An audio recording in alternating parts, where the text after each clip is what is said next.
النهاردة هنعمل مع بعض كيكة الحليب الساخن بالشوكولاتة. كيكة هشة وطرية وطعم الشوكولاتة فيها غني جدا.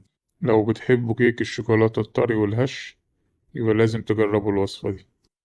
شايفين الطراوة دي؟ السر في الحليب الساخن، والنتيجة كيكة شوكولاتة مستحيل تقاوم. قبل ما نبدأ وصفتنا ما تنسوش تعملوا لايك للفيديو، ولو جربتوا الوصفة قولولي في التعليقات طلعت معاكم ازاي. يلا بينا نبدأ.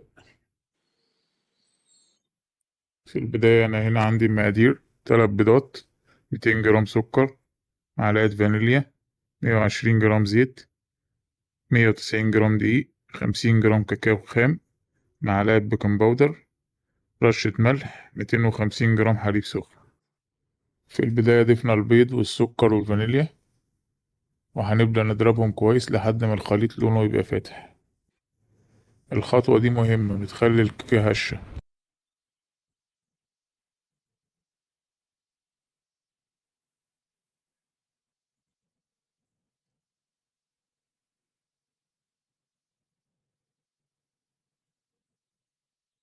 زي ما انتوا شايفين كده الخليط بقى لونه فاتح ازاي.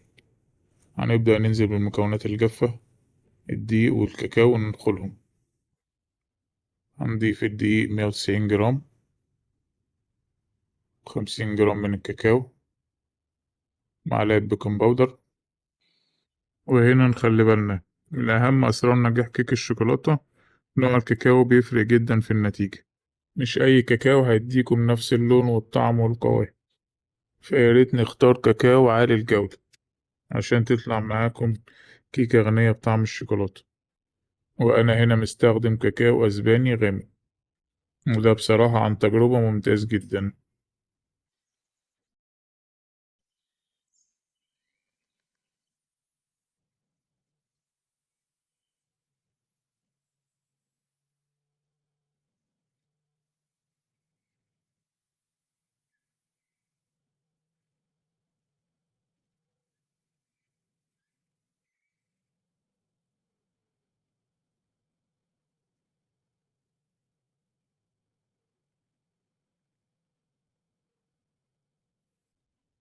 بعد ما أضفنا المكونات الجافة الدقيق والكاكاو نبدأ نقلب بهدوء. وهنا برضو معلومة مهمة: بلاش نفرط في التقليب، نقلب بس لحد ما المكونات تتجانس مع بعض علشان الكيكة ما تطلعش مكتومة.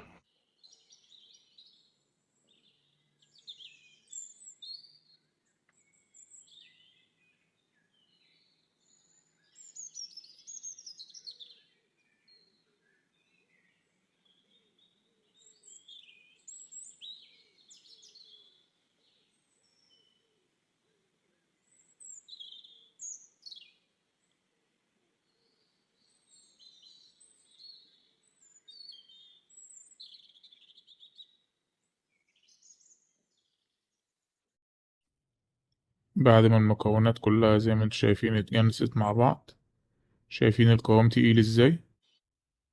وهنا بقى هنبدأ نضيف سر الوصفة: هنضيف الحليب الساخن للخليط ونقلب بهدوء. والسر هنا يكون الحليب ساخن، مش درجة الغليان، يعني الحليب يكون سخن مش في درجة الغليان. هتشوفوا قد ايه بقى الخليط ناعم.